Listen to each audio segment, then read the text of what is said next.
10,000 ಲೀಟರ್ನಷ್ಟು ಜೀವಾಮೃತ ಕೊಟ್ಟಿದ್ವಿ. ಮಾಮೂಲಿ ಕೆಮಿಕಲ್ಲು ಹಂಗೆ ಮಾಡಬೇಕು, ಸಾವಯವದಲ್ಲೂ ಹಂಗೆ. ಯಾಲಕ್ಕಿಗಂತೂ ಪಣಮ ಬಿಲ್ಟ್ ಜಾಸ್ತಿ. ಇದು ಸ್ಟಾರ್ಟಿಂಗ್ ಈ ಸ್ಟೇಜಲ್ಲಿ ಬಂದ್ರೆ ಉಳಿಸ್ಕೊಳಕ್ಕೆ ಆಗಲ್ಲ. ಯಾವುದು ಆ ಥರ ಹರಡೋದಾಗಿದ್ರೆ ಇದು ಜೊತೆಗೆ ಅದಲ್ಲ ಇದು ಅಲ್ವಾ? ಅದಕ್ಕೆ ಗೊನೆನೇ ಬಂದಿತ್ತಲ್ಲ ಅಲ್ವಾ? ಇದು ಒಂದು 9 kg. ಅದೇ ಜಿಂಕು, ಬೋರನು, ಐರನು ಈ ಥರದ್ದು, ಯುಮಿಕ್ ಆಸಿಡು, ಪೆಲ್ವಿಕ್ ಆಸಿಡು ಏನು ಈ ಥರ ಕುಟ್ಕೋತೀವಿ ಅಷ್ಟೇ. ಸುಭಾಷ್ ಪಾಳೇಕರ್ ಹೇಳ್ತಾರಲ್ಲ, ಒಂದು ಹಸುಲಿ 30 ಎಕರೆ ಮಾಡ್ಬೋದು, ಇವೆಲ್ಲ ಅದು ನಮಗೆ ಗೊತ್ತಿಲ್ಲ. ನಾವು ವರ್ಷಾನ್ಗಟ್ಲೆ ಮಾಡೋರು ವ್ಯವಸಾಯನ. ನಮ್ಮ ಅನುಭವಕ್ಕೆ ಬರ್ಬೇಕು, ನಿಮ್ಮ ಅನುಭವಕ್ಕೆ ಬರಬೇಕು. ರೈತನೇ ಅದರಲ್ಲಿ ಗೆಲ್ಲಬೇಕು ಅಲ್ವಾ? ಬೇರೆಯವ್ರ ಕೈಲಿ ಆಗಲ್ಲ. ಸ್ನೇಹಿತರೆ, ಇವರು ಮಂಜುನಾಥ್ ಅಂತ, ನಮ್ಮ ಪಕ್ಕದೂರವರು, ಅಂಕಳ್ಳಿ ಅಂತ, ತೆರ್ಕನಾಂಬಿ ಹೋಬಳಿ, ನಮ್ಮ ಗುಂಡ್ಲುಪೇಟೆ ತಾಲೂಕು. ಸೊ ಇವರು ಆ್ಯಕ್ಚುಲಿ ಪಕ್ಕಾ ಕೆಮಿಕಲ್ ಕೃಷಿ ಮಾಡೋ ಅಂಥವ್ರು. ಸೊ ಭಾಳ ಆಸಕ್ತಿ, ಆದರೆ ಇವ್ರಿಗೆ ಪಕ್ಕಾ ರೈತರು, ತುಂಬ ಆಸಕ್ತಿ ಸಾವಯವ ಕೃಷಿ ಬಗ್ಗೆ ಅಥವಾ ಟೋಟಲಾಗಿ ಕೃಷಿ ಬಗ್ಗೆನೇ ಆಸಕ್ತಿ ಇರೋದ್ರಿಂದ ಇವರು ಸಾವಯವ ಕೃಷಿ ಒಂದು 5-6 ವರ್ಷದ ಹಿಂದೆ ಮಾಡಿ ಆ್ಯಕ್ಚುಲಿ ಬಾಳೆನೂ ಬೆಳೆದಿದ್ರು. ಬಟ್ ಅವಾಗ ಯಾವುದೋ ಒಂದು ಕಾರಣದಿಂದ ಅವ್ರಿಗೆ ಸ್ಯಾಟಿಸ್ಫ್ಯಾಕ್ಷನ್ ಆದರೆ ಈ ಸರಿ ಮಾಡಬೇಕು ಅಂತಂದರು.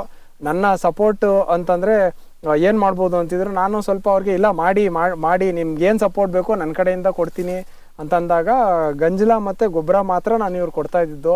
ಆಲ್ಮೋಸ್ಟ್ ಒಂದು 2.5 ಕಿಲೋಮೀಟ್ರ್ ಆಗುತ್ತೆ ನಮ್ಮ ಜಮೀನು ಬಂದು ತಗೊಂಬಂದು ಕಂಪ್ಲೀಟ್ ಸಾವಯವದಲ್ಲೇ ಇಲ್ಲಿ ಬೆಳೆದಿದ್ದಾರೆ.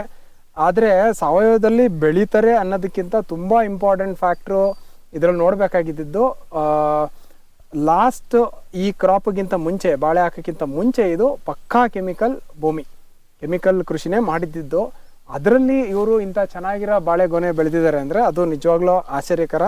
ಈಗ ಅದನ್ನೇ ಹೇಗೆ ಮಾಡಿದ್ದಾರೆ, ಅವರು ಏನೇನು ಮಾಡಿದ್ದಾರೆ, ಈಗ ನಮ್ಮ ಭೂಮಿಲಿ ನಾವು ಆಲ್ರೆಡಿ ಮಾತಾಡಿರೋದು ಇದಕ್ಕೂ ಏನು ವ್ಯತ್ಯಾಸಗಳಿದೆ ಅದನ್ನು ಅವರಿಂದನೇ ಕೇಳೋಣ.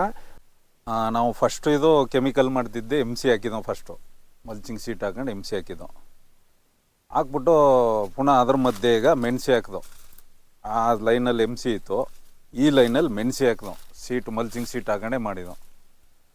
ಆ ಲೈನಲ್ಲಿ MC ಇತ್ತು, ಕೆಮಿಕಲ್ ಇತ್ತು ಆ ಲೈನಲ್ಲಿ. ಈ ಲೈನ್ ಖಾಲಿ ಇತ್ತು. ಕೂಡ ಮತ್ತೆ ಇದಕ್ಕೆ ಮೆಣಸಿ ಹಾಕಿದೋ, ಅದು ಖಾಲಿ ಆಯಿತು. ಖಾಲಿ ಆದ ಜಾಗಕ್ಕೆ ಅದು ಕೆಮಿಕಲ್ ಇದ್ದ ಜಾಗನೇ ಅದು, ಅದಕ್ಕೆ ಬಾಳೆ ನಾಟಿ ಮಾಡ್ದೋ. ಈ ಮೆಣಸಿಗೆ ಇದು ಜೀವಾಮೃತ, ಡಿಕಂಪೋಸರು, ಗೋಕೃಪ ಅಮೃತ ಇವನ್ನೆಲ್ಲ ಕೊಟ್ಟಿದ್ದು. ಸ್ಟಾರ್ಟಿಂಗಿಂದು ಕೊಟ್ಕೊ ಬಂದು ಅದೇ ನಾಟಿ ಮಾಡ್ತವನಿಂದ. ಅದಕ್ಕೆ ಮುಂಚೆ ಕೆಮಿಕಲ್ಲೇ ಇದ್ದದು. ಇದು ಸ್ಪ್ರೇ ರೋಗಕ್ಕೆ ಏನು ನಮ್ಗೆ ಆರ್ಗ್ಯಾನಿಕ್ಲಿ ಯಾವುದೂ ಸರಿಯಾಗಿ ನಮಗೆ ಗೊತ್ತಾಗದೆ, ಇಲ್ಲಿ ಕೊತ್ಲೋಡಿ ಅಲ್ಲಿ ಮಹೇಶ್ ಅಂತಿದ್ದಾರೆ, ಆರ್ಗ್ಯಾನಿಕ್ ಮಾಡ್ತಾರೆ, ಅವ್ರ ಹತ್ರ ಪಂಚಗವ್ಯ ತಗೊಂಡು ಬಂದು ಸ್ಪ್ರೇ ಮಾಡೋದು. ಇದು ಒಂದು 7-8 ಕುಯ್ಲು ಚೆನ್ನಾಗಿ ಬಂತು ಮೆಣಸಿ. ಸ್ವಲ್ಪ ಈಲ್ಡ್ ಕಮ್ಮಿ ಆಯಿತು, ಅಂದರೆ 7-8 ಕೂಡು ಮೆಣಸಿ ಬಂತು. ಮಂಗಳೂರು ಸೌತೆ. ನಾನು ಫಸ್ಟ್ ಸ್ಟಾರ್ಟಿಂಗ್ ಓಟ್ನಲ್ಲೇ ಡಿಕಂಪೋಸರ್ ಮಾಡಿದೆ ಒಂದು 2 ತಿಂಗಳು. ಇದನ್ನು ನಾಟಿ ಮಾಡಿದಾಗ ಡಿಕಂಪೋಸರ್ ಮಾಡಿಬಿಟ್ಟು ಇವರು ಸಂತೋಷ್ ಅವರು ಜೀವಾಮೃತ ಕೊಡಿ ಫಿಲ್ಟ್ರ್ ಮಾಡಿ ಹಾಗಂತ ಹೇಳಿದ್ರು. ನನಗೆ ಅದ್ರ ಬಗ್ಗೆ ಏನು ಅಂತ ಇದು ಗೊತ್ತಿರಲಿಲ್ಲ. ಆಗ ಅವರೇ ಬಂದು ರೆಡಿ ಮಾಡಿಕೊಟ್ರು. ಜೀವಾಮೃತ ಈ ರೀತಿ ಮಾಡಬೇಕು, ಫಿಲ್ಟ್ರಿಂಗ್ ಮಾಡಬೇಕು ಅಂತೇಳಿ ರೆಡಿ ಮಾಡಿಕೊಟ್ರು. ಅವ್ರದ್ದೇ ಸಗಣಿ, ಗೋಮೂತ್ರ ಎಲ್ಲ ಗಂಜಲ ಎಲ್ಲ ಅವರೇ ಕೊಡ್ತಿದ್ರು. ತಗೊಂಡು ಬಂದು ಮಾಡ್ದೋ. ಅದು ಸುಮಾರು ಒಂದು 10,000 ಲೀಟ್ರ್ನಷ್ಟು ಜೀವಾಮೃತ ಕೊಟ್ಟಿದ್ವಿ. 10,000 ಲೀಟ್ರು ಈ ಒಂದು ಬೆಳೆಗೆ. ಇದು 900 ಕಂದು ಹಾಕಿರೋದು ಇಲ್ಲಿ ಬಾಳೆಕಂದು, ಅಂದ್ರೆ 1 ಎಕರೆಗೆ ಕಡಿಮೆ ಬರುತ್ತೆ. 10,000 ಲೀಟ್ರ್ ಕೊಟ್ಟು ನಾನು ಅಂದರೆ ಅವರು ಸಪೋರ್ಟ್ ಮಾಡಿದ್ರು. ಸಗಣಿ, ಗಂಜಲ ಎರಡನ್ನೂ ಕೊಟ್ಟಿದ್ರು ಅವರು, ಸಂತೋಷ್ ಅವರೇ ಕೊಟ್ಟಿದ್ದು. ನಮ್ಮ ಹತ್ರ HF ಹಸ್ಗಳು, ಅದರಿಂದ ನಾವು ಅದನ್ನು ಉಪಯೋಗಿಸ್ಲಿಲ್ಲ. ನೀವು ಉಪಯೋಗಿಸ್ಲಿಲ್ಲ? HF ಹಸ್ಗಳವ ನಮ್ಮ ಹತ್ರ, 3 ಹಸ್ಗಳವ. ಅದೇನು ನಾನು ಯೂಸ್ ಮಾಡ್ಕೊಳ್ಳಿಲ್ಲ, ಅವ್ರ ಹತ್ರನೇ ತಂದು ಮಾಡಿದ್ದು. ಈ 1 ಎಕರೆಗೆ ನೀವು ಸಂತೋಷ್ ಅವ್ರು ಹೇಳ್ತಾ ಇದ್ರು ಒಂದು 200 ಲೀಟ್ರ್ ತನಕ ನಾವು ಜೀವಾಮೃತನ ಹಾಕ್ತಿವಿ ಅಂತ ಹೇಳ್ಬಿಟ್ಟು. ನಾನು ಹಂಗೆ ಕೊಟ್ಟಿಲ್ಲ. ಒಂದು ಸರಿ 1,000 ಲೀಟ್ರ್ ಕೊಡ್ತಿದ್ದೆ. ಒಂದು ಸರಿ 1,000 ಲೀಟ್ರು 10 ದಿನದೊಳಗೆ ಕೊಡ್ತಿದ್ದು. ಅಲ್ಲಿಗ ತಿಂಗಳಿಗೆ 3 ಟ್ರಿಪ್ ಕೊಟ್ಬಿಡ್ತಿದ್ದೆ. ಹಂಗೆ ಕೊಟ್ಕೊಂಡು ಬಂದು ಮಳೆ ಆಯ್ತಲ್ಲ, ಮಳೆ ಆದಾಗ 1-2 ತಿಂಗಳು ನಿಲ್ಸ್ಬಿಟ್ಟು. ಯಾಕಂದ್ರೆ ಅಲ್ಲೇನು ತೇವಾಂಶ ಐತಲ್ಲ, ಬಿಡೋಕ್ಕಾಗಲ್ಲ ಅಂತ 1-2 ತಿಂಗಳು ನಿಲ್ಸಿದ್ವಿ. ಈಗ ಗೊಣ ಬಂದ ಮೇಲೆ ಮಳೆ ಬಂತಲ್ಲ, ಆಗಲೂ ನಿಲ್ಸಿನಿ. ಆಗಲೂ ಕೊಡೋಕ್ಕಾಗಲಿಲ್ಲ, ಈಗಲೂ ಕೊಡ್ತಾ ಇಲ್ಲ. ಅಲ್ಲಿ 90 ಭಾಗ ಕಟ್ಟಾಗೋಗದ. ಈಗ 90 ಭಾಗ ಕಟ್ಟಾಗೋಗಿದೆ. ಅವರೇಜ್ ಆಗಿ ಎಷ್ಟು? ಫಸ್ಟ್ ಕಟಿಂಗು ಒಂದು 8.5 kg ಬಂದಿತ್ತು, ದಿಂಟು ಕಳೆದು, ವೇಸ್ಟೇಜ್ ಕಳೆದು 8.5 kg. 8.5 kg ಬಂದಿತ್ತು. ಏನ್ ರೇಟ್ ಸಿಕ್ಕಿತ್ತು? ಆಗ 70 ಇತ್ತು. 70 ರೂಪಾಯಿ ಇತ್ತು ಅವಾಗ. ಅದಕ್ಕೆ ಮುಂಚೆ ಕಟ್ಟಿಂಗ್ಲಿ 80 ಇತ್ತು. ಅದೇನ ಅದು ಸ್ಯಾಂಪಲ್ ಒಂದು 5-6 ಗೊನೆ ಬಂದಿತ್ತು ಅಷ್ಟೇ ಅದು. ನೆಕ್ಸ್ಟ್ ನಾನು ಕಟ್ ಮಾಡೋವರೆಗೆ 70 ರೂಪಾಯಿ ಆಯ್ತು. ಪುನಃ ನೆಕ್ಸ್ಟ್ 60ಕ್ಕೆ ಬಂತು. ಈಗಂತೂ ಕೇಳೋರೇ ಇಲ್ಲ ಬಿಡಿ. ಈಗ ಪೂರ್ತಿ ಕಮ್ಮಿ ಆಗಿದೆ. 20-25 ಈಗ ಕಡಿಮೆ ಆಗೋಯ್ತು. ಒಂದು ಅವರೇಜ್ ಆಗ ನಮ್ದು ಫಸ್ಟ್ ಬಂತಲ್ಲ ಅದು ಫಸ್ಟ್ ಕಟಿಂಗ್ಲಿ 7.5 kg ನಿಂತ್ಕೊಂಡಿತ್ತು. ಇಲ್ಲ 8.5 kg ನಿಂತ್ಕೊಂಡಿತ್ತು, ದಿಂಡು ಕಳೆದು, ವೇಸ್ಟೇಜ್ ಕಳೆದು. ಪುನಃ ನೆಕ್ಸ್ಟ್ ಕಟಿಂಗ್ ಬಂತಲ್ಲ ಅದು 9.5 kg ನಿಂತ್ಕೊಳ್ತು. ನೆಕ್ಸ್ಟ್ ಕಟಿಂಗ್ ಚೆನ್ನಾಗಿ ಬಂತು, ಎರಡನೇದು ಅದು 9.5 ಇತ್ತು, ವೇಸ್ಟೇಜ್ ಕಳೆದು. ಈಗ ಕಡಿಮೆ ಆಗದ, ಈಗ 7.5 ಅದ. ಈಗ 7.5 ಲಾಸ್ಟ್ ಇದಾಗಿರೋದಲ್ವಾ. ಈಗ 7.5 kg ಬರ್ತಾ ಇದೆ. ಈಗ ಮೈಸೂರ್ಗೆ ಹಾಕಿದ್ವು ಈಗ 7.5 kg 8.5 kg ಹಿಂಗೆ ನಿಂತ್ಕತ್ತೆ. ಈಗೇನ ಅಷ್ಟೊಂದು ವೆಯ್ಟ್ ಇಲ್ಲ. ಈಗ ನೀವು ರಾಸಾಯನಿಕನೂ ಮಾಡ್ತಾ ಇದ್ದೀರಾ? ಇಲ್ಲ, ಬೇರೆ ಬೇರೆ ಇದರಲ್ಲಿ ಅಲ್ಲೇ ಪಕ್ಕದ ರಾಸಾಯನಿಕ ಪಕ್ಕದ ರಾಸಾಯನಿಕ ಮಾಡ್ತಾ ಇದ್ದೀರಾ? ಅದು ಬೆಳ್ಳುಳ್ಳಿ ಹಾಕಿದ್ದು ಈಗ ಖಾಲಿ ಆಗಿದೆ. ಈಗ ಅದು ಆ ಕಡೆದು. ಈಗ ಅದಕ್ಕೆ ನಾನು ಬಿಸ್ಕೆಟ್ ಅವ್ರು ಹಾಕಿದ್ದೀನಿ 8 ಅಡಿ ಸಾಲ್ಗೆ. ಈಗ ಮಧ್ಯೆ ಈಗ ಬಾಳೆ ಹಾಕ್ತೀನಿ. ನೆಕ್ಸ್ಟ್ ಬಾಳೆ ಹಾಕಿ ಅದು ಎರಡನ್ನೂ ಮಾಡ್ತೀನಿ. ಅದನ್ನ ಕೆಮಿಕಲ್ ಪ್ಲಸ್ ಜೀವಾಮೃತ ಎರಡು. ಅಂದ್ರೆ ಗೊಬ್ಬರ ಇದನ್ನ ಕೊಡ್ತೀರಾ ಕೀಟಕ್ಕೆ? ಇಲ್ಲ, ಅದಲ್ಲ, ಕೆಮಿಕಲ್ನು ಕೊಡ್ತೀನಿ ಸ್ವಲ್ಪ. DAP, ಯೂರಿಯಾ, ಪೊಟಾಸ್ ಈ ತರದ್ದು NPK ಕೊಡ್ತೀನಿ ಸ್ವಲ್ಪ ಪ್ರಮಾಣದಲ್ಲಿ. ಪ್ಲಸ್ ಜೊತೆಲೆ ಜೀವಾಮೃತನು ಕೊಡೋವಂತ. ಜೀವಾಮೃತನು ಅದೊಂದು ಅನುಭವ ನೋಡ್ಕೊಂಡು ಇದು ಒಟ್ಟಿನಲ್ಲಿ ಇದಕ್ಕೇನು ಕೊಟ್ಟಿಲ್ಲ. ಇದಕ್ಕೇನು ಕೊಟ್ಟಿಲ್ಲ. ಇದು ಅದೇ ಹೇಳದ್ನಲ್ಲ, MC ಹಾಕಿದ್ದು ಕೆಮಿಕಲ್, ಅದೇ ಜಾಕ ಬಾಳೆಕಂದ ಹಾಕಿದ್ದು. ಪುನಃ ಏನು ಕೊಟ್ಟಿಲ್ಲ. ಈಗ ವರ್ಷ ಆಯ್ತು, ಇದಕ್ಕೆ ಏನು ಕೊಟ್ಟಿಲ್ಲ. ಇದಕ್ಕೆ ಏನು ಕೊಟ್ಟಿಲ್ಲ. NPK ಕೊಟ್ಟೇ ಇಲ್ಲ ವರ್ಷದಿಂದ.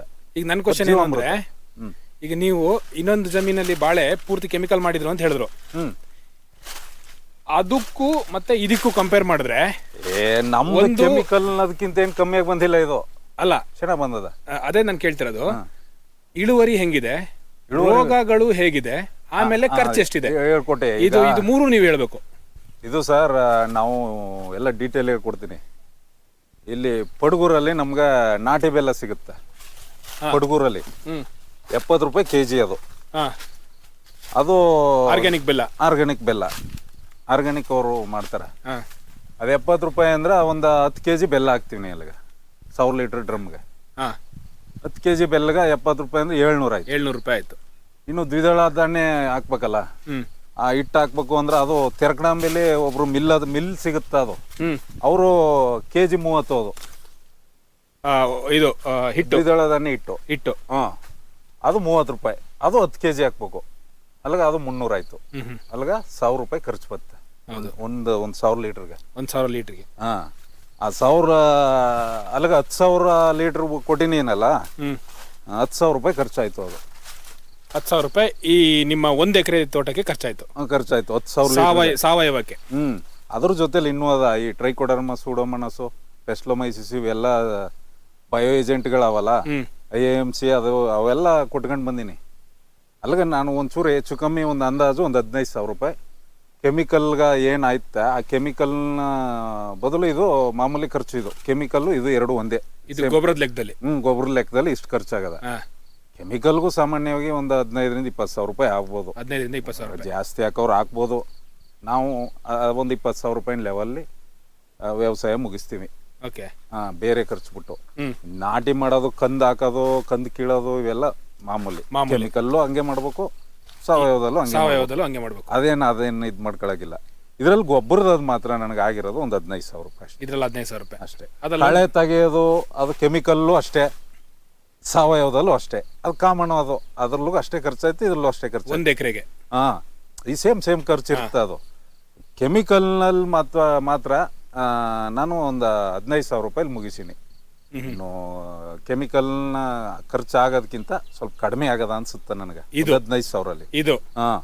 ಈಗ ಕೆಮಿಕಲ್ನೇ ಮಾಡಿದ್ರೆ ನಾವು ಸುಮಾರು ಒಂದು 15-20,000 ರೂಪಾಯಿ ಖರ್ಚು ಜೊತೆಲಿ ನ್ಯೂಟ್ರಿಯೆಂಟ್ಗಳು ಬರ್ತಾವ. ನ್ಯೂಟ್ರಿಯೆಂಟು ಒಂದು 5 ಲೀಟ್ರಿಗೆ 2-3,000 ರೂಪಾಯಿ, 4,000, 5,000 ಗಂಟು ಇರ್ತಾವ. ಅವು ಒಂದು 2 ಸಲ ಕೊಟ್ರೆ ಅದೊಂದು 10,000 ಆಯ್ತು. ಇನ್ನು ಯಾವ್ದಾದ್ರು ರೋಗಕ್ಕೆ ಯಾವ್ದಾದ್ರು ಫಂಗಿಸೈಡ್ ಡ್ರಂಚಿಂಗ್ ಕೊಡಿ ಅಂತಾರೆ, ಅದು ಕೊಟ್ರೆ ಅದೊಂದು 5-6 ಸಾವಿರ. ಹೆಚ್ಚು ಕಮ್ಮಿ ಒಂದು 15,000 ರೂಪಾಯಿ ಎಕ್ಸ್ಟ್ರಾ ಆಯ್ತದೆ. 15,000 ರೂಪಾಯಿ ಎಕ್ಸ್ಟ್ರಾ ಆಗುತ್ತೆ. ಒಂದು 30,000 ರೂಪಾಯಿ ಆಗ್ಬೋದು. ಒಂದು 30,000 ಏನೋ ನಮ್ಮಂತೇವ್ರು ಮಾಡೋದು, ಇನ್ನೂ ಸ್ಟ್ಯಾಂಡರ್ಡ್ ಆಗಿ ಮಾಡೋರು ಇನ್ನೂ ಬೇಕಾದಷ್ಟು ಖರ್ಚು ಮಾಡ್ಕೋಬೋದು. ಹ್ಮ್. ನಾವು ಮಾಡೋದು ಅಷ್ಟು ಮಾಡ್ಬೋದು, ಒಂದು 30,000 ರೂಪಾಯಿ ಆಗ್ಬೋದು ಕೆಮಿಕಲ್ಲು. ರೋಗಗಳ ನಿರ್ವಹಣೆ ನೀವೆರಡೂ ಮಾಡ್ತಿರೋದ್ರಿಂದ ಯಾವ್ದ್ರಲ್ಲಿ ಕಮ್ಮಿ ಯಾವ್ದ್ರಲ್ಲಿ ಜಾಸ್ತಿ ಅಂತಾನು ನಿಮ್ಗೇನಾದ್ರು ಬೆಳಕಿಗೆ ಬಂದಿದೆಯಾ? ಒಂದು. ಎರಡನೇದು, ಇದರಲ್ಲಿ ರೋಗಗಳ ನಿರ್ವಹಣೆ ಹೇಗೆ ಮಾಡ್ತೀರಾ, ಅದರಲ್ಲಿ ರೋಗಗಳ ನಿರ್ವಹಣೆ ಹೇಗೆ ಮಾಡ್ತೀರಾ, ಮತ್ತೆ ಖರ್ಚು ರೋಗಗಳ ನಿರ್ವಹಣೆಗೆ ಎಷ್ಟೆಷ್ಟು, ಮತ್ತೆ ರೋಗಗಳ ನಿರ್ವಹಣೆ ಎಫೆಕ್ಟಿವ್ ಆಗಿ ಅಂದರೆ ಅಲ್ಲಿ ಕಮ್ಮಿ ಆಗಿದೆ ಇಲ್ಲಿ ಕಮ್ಮಿ ಆಗಿದೆ ಅನ್ನೋದು ಏನಾದ್ರು ಇರುತ್ತಲ್ಲ, ಅದನ್ನ ನೀವು ಅಬ್ಸರ್ವ್ ಮಾಡಿದ್ರೆ ಅದು ಯಾವ ರೀತಿ ನೀವು ನೋಡ್ತೀರಾ? ಈಗ ನಮ್ಮ ಸರ್ ಈಗ ಹೇಳ್ಕೊಟ್ಬಿಡ್ತೀನಿ, ನಮ್ಮ ಗುಂಡ್ಲುಪೇಟೆ ಭಾಗದಲ್ಲಿ ಈಗ ಏಲಕ್ಕಿ ಬಾಳೆ ಜಾಸ್ತಿಯಾಗಿ ಆಗ್ತಾ ಇದ್ದಾರೆ. ಅದು ಈಗ ಏಲಕ್ಕಿ ನೇಂದ್ರ, ಇದರಲ್ಲಿ ನೇಂದ್ರ ಬಾಳೆಗ ಪಣಾಮವಿಲ್ಟ್ ಕಡಿಮೆ, ಸ್ವಲ್ಪ ಬರಲ್ಲ. ಅಂದ್ರೆ ಕೆಲವು ಭಾಗದಲ್ಲಿ ಬತ್ತಾದ ಈಗಲೂ ಅದಕ್ಕೂ. ಈಗ ಈ ಭಾಗದಲ್ಲಿ ಸ್ವಲ್ಪ ಕಡಿಮೆ ಅದ ನೇಂದ್ರ ಬಾಳೆಗ. ಏಲಕ್ಕಿಗಂತೂ ಪಣಾಮವಿಲ್ಟ್ ಜಾಸ್ತಿ. ಇದಕ್ಕೆ ನಾವು ಎಲ್ಲ ಸಾಹಸಗಳನ್ನು ಮಾಡಿ ಸಾಕಾಯ್ತು. ಕೆಮಿಕಲ್ಲೇ ಅದಕ್ಕೆ ಯಾವುದೇ ಇದಿಲ್ಲ. ನಿಮ್ಮಲ್ಲಿ ಯಾವ ರೋಗ ಇದ್ರೆ ತೋರಿಸಿ, ಬೇಕಾದ್ರೆ ರೋಗ ಇದೆ ನಮ್ಮದ್ರಲ್ಲಿ ಒಂದು 10 ಬಾಳೆ ಕಟ್ಟಕ್ಕೆ ಬಂದ್ಬಿಡ್ತು ರೋಗ. ಅಲ್ಲೊಂದು ಇದೆ, ತೋರಿಸ್ತೀನಿ. ಆದ್ರೆ ಅದರಲ್ಲಿ ನಾವು ಟ್ರೈಕೋಡರ್ಮಾ ಸೂಡೋಮೋನಾಸು ಅದನ್ನು ಹೇಳ್ತಾರೆ ಅವರು. KVKಗೆ ಹೋದ್ರೆ ಕೊಡ್ತಾರೆ, ಅಲ್ಲಿ ಲೀಟ್ರ್ 100 ರೂಪಾಯಿ. ಅದು ಅದನ್ನು ತಗೊಂಡು ಬಂದು ನಾವು ಡ್ರಂಚಿಂಗ್ ಕೊಟ್ಕೋಬೇಕು.